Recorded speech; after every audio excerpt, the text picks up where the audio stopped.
Now to the US, and we've seen more violence as BLM and Antifa take to the streets after 5 Memphis police officers, all black, beat to death a black man, Tyre Nichols. One wonders whether these protests and the riots would be happening if elements of the media weren't fanning the flames of division. Joining me now is author of Black Victim to Black Victor, Adam B. Coleman. Adam, of course, we can rely on CNN to lead the unhinged race baiting, and this headline that blamed racism for 5 black officers beating a black man certainly caused all sorts of debate and mockery. The headline is just incredible. When I first saw it, I thought it was a joke. The police who killed Tyre Nichols were black, but they might still have been driven by racism. That's what it says. Explain the logic of that to me, please. Well, first, thank you for having me on. It only makes sense if you see it from a religious standpoint. You know, when they talk about whiteness and white supremacy, really what they're talking about is sin, or whiteness is original sin. So from their perspective, any wrong that happens in our society is sinful, and it's due to whiteness. So it doesn't matter necessarily about the complexion of the person. What matters is the action of the person. And if that action is negative, then it's somehow, they'll find some way to somehow link it to whiteness.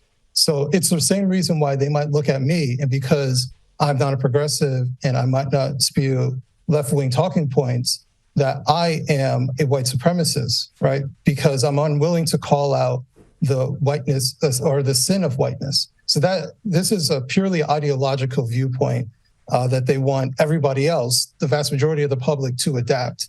And it's illogical from their standpoint. Well, not to be outdone, here is Sky News UK, not Australia, UK, giving a platform to another race baiter. Have a listen. Nothing has changed. I very much doubt that anything will change until we eradicate the source of this problem, which is white supremacy. Listen, the vicious and brutal, unjust. Black that killed him. This is why I'm about to educate some people right now. The vicious, brutal, unjustified extrajudicial killing of Tyre Nichols is as a result of a police system that is built on white supremacy. White supremacy underpins the policing and criminal justice system, both in the United States and the United Kingdom. Adam, did she just educate you, or are we all dumber after listening to that intellectually vacuous claptrap?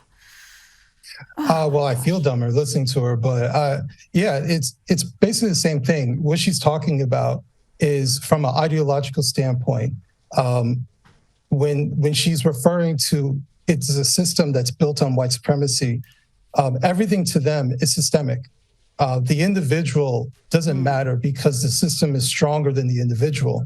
So it doesn't matter that these are 5 individual cops who did something wrong. It is that the system that they work for is built upon white supremacy, or it's built upon sin, is another way to look at it. So their culpability, they're just practicing a sinful nature, which is a system that is sinful in itself.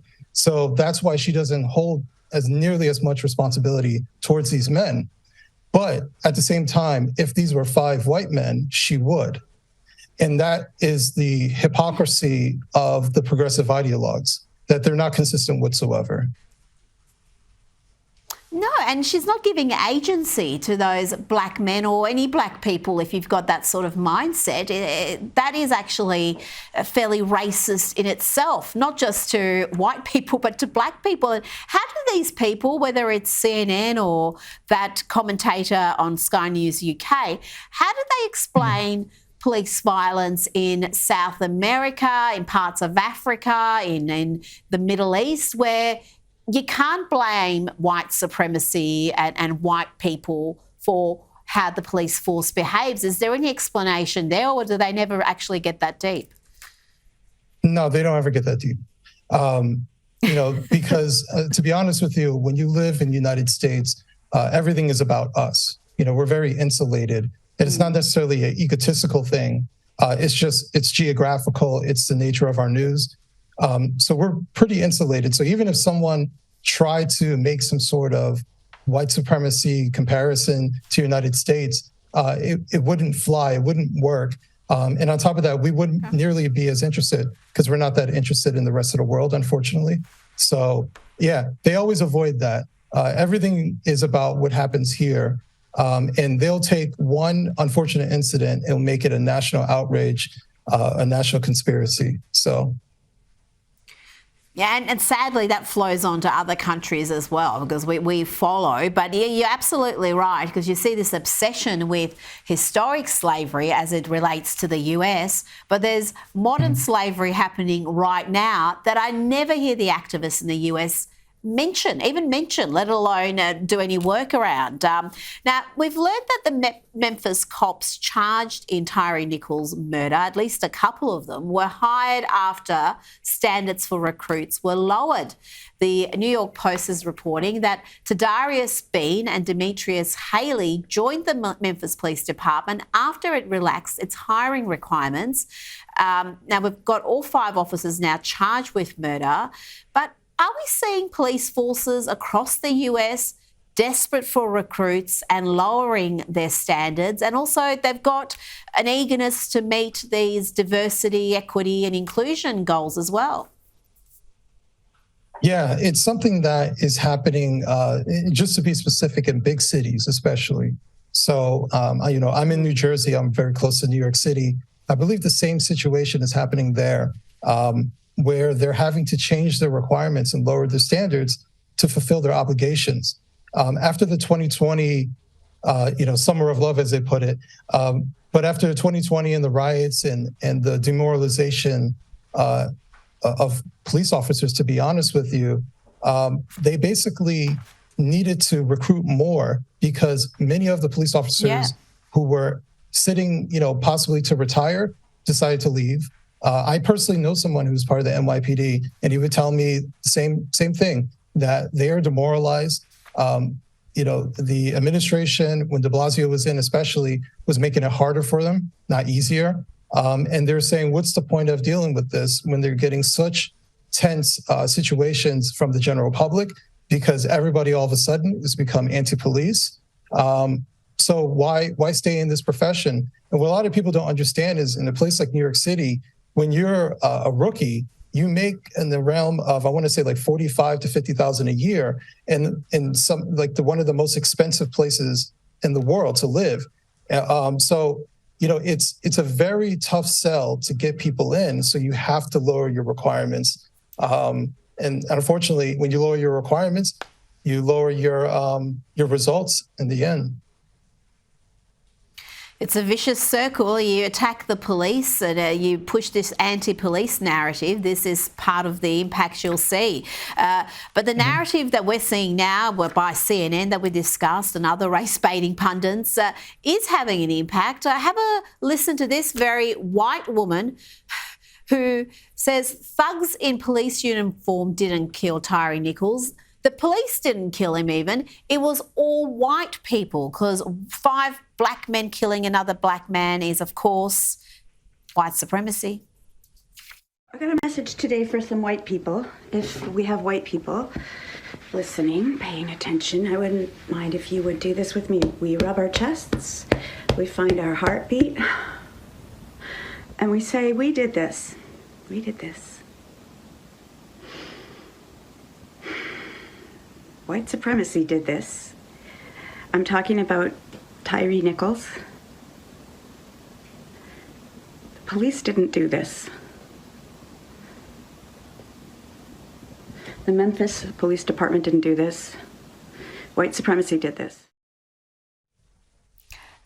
You and I are not white, so we're not guilty, but every other white person apparently is.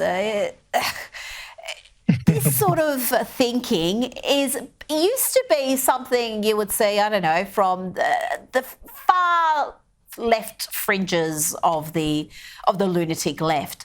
But you're hearing it now mainstreamed. You're hearing it in all sorts of places, and I can't think it's too healthy for any race. No, it's not.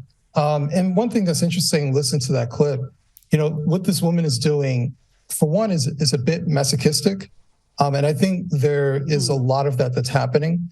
But the other end of it is that it's saviorism, right? Because if she, as a white person, is responsible for it, that means that she, as a white person, can be the one to fix it, right? She's the savior of society. And so that's why she must renounce her whiteness so she can save Black people, minorities, whoever, right? It's a ploy. It's an elevation of status. And so they want to be the blame so they can be the ones that fix it. And for me, if I'm responsible for something, I want to take ownership of it because it's empowering to fix my own problem. But if I'm left waiting for someone else's benevolence to fix it for me, then I'm the one that's weak.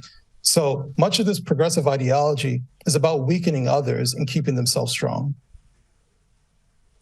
Absolutely, that is so well said. It is patronising, and it's that white saviour complex you mentioned. It is an ugly phenomenon, and we should call it out when we see it.